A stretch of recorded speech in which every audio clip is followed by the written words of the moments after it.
বাসর রাতের গল্প। বাসর ঘরে ঢুকতেই চমকে গেলাম। দেখলাম আমার বিছানার উপর লাল টুকটুকে বেনারসি শাড়ি পরে বসে আছেন তিনি।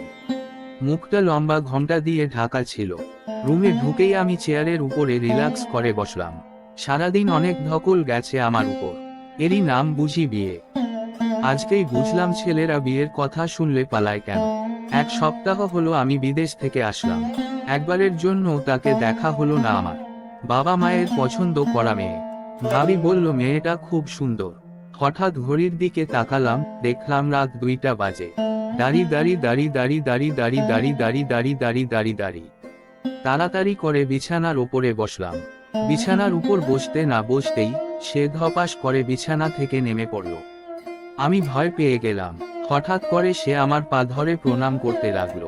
আমি তড়িঘড়ি করে তার হাতটা ধরে দাঁড় করালাম। তার হাতটা ধরতে না ধরতেই আমার ভিতর অন্যরকম অনুভূতি কাজ করলো। হঠাৎ আমার গা শিউরে উঠল। আমার কখনো কোন মেয়ের হাত ধরা হয়নি, এই প্রথমই তার হাতটা ধরলাম। তাকে আমার সামনে দাঁড় করালাম। আস্তে আস্তে আমার হাত 2টা সামনে নিয়ে গিয়ে তার ঘোমটা খুললাম। দাঁড়ি দাঁড়ি দাঁড়ি দাঁড়ি দাঁড়ি দাঁড়ি দাঁড়ি দাঁড়ি দাঁড়ি দাঁড়ি দাঁড়ি দাঁড়ি দাঁড়ি দাঁড়ি দাঁড়ি ঘোমটা খুলেই আমি হতবাক হয়ে গেলাম। 5 মিনিট এক দৃষ্টিতে তার দিকে তাকিয়েছিলাম। আমার সারাদিনের সব ক্লান্তি যেন এক নিমিষেই পালিয়ে গেল। এ যেন পূর্ণিমার চাঁদ আমার সামনে দাঁড়িয়ে আছে। তোর কাজল কালো চোখগুলো থেকে আমার চোখ কোনোভাবেই সরাতে পারছিলাম না।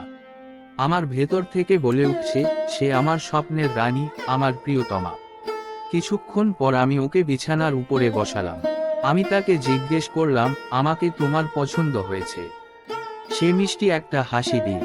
সে যতটা না সুন্দর তার চেয়েও অনেক বেশি তার হাসি সুন্দর। মনে হচ্ছে তার হাসিতে মুক্ত ঝরছে। পুরো ঘর তার মুখের আলোতে আলোকিত হয়ে গেছে। আমি তাকে জিজ্ঞেস করলাম, তুমি আমাকে এর আগে কখনো দেখেছো? সে আবার মিষ্টি আরেকটা হাসি দিল, কিন্তু কিছু বলল না। আমি তাকে বললাম, তুমি কথা বলতে পারো না বুঝি? হঠাৎ চিকন সুরে সে বলে উঠল, দেখেছি, আপনার একটা ছবি আমার কাছে আছে। বালিশের নিচ থেকে ছবিটা বের করে আমাকে দেখালো। দাঁড়ি দাঁড়ি দাঁড়ি দাঁড়ি দাঁড়ি দাঁড়ি দাঁড়ি দাঁড়ি দাঁড়ি দাঁড়ি দাঁড়ি দাঁড়ি দাঁড়ি দাঁড়ি সত্যি ওকে আমি যত দেখছি তত অবাক হচ্ছি। মন থেকে চিৎকার দিয়ে বলতে ইচ্ছে করছে, আই লাভ ইউ। কিছুক্ষণ পর সে আমাকে বলল, আপনার আমাকে পছন্দ হয়েছে। আমি চট করে তার হাতটা শক্ত করে চেপে ধরলাম এবং তাকে জড়িয়ে ধরে তার কানে কানে বললাম, আমি তোমাকে অনেক অনেক বেশি ভালোবাসি। সেও যখন আমাকে জড়িয়ে ধরল তখন আমার কাছে অন্যরকম অনুভব লাগলো।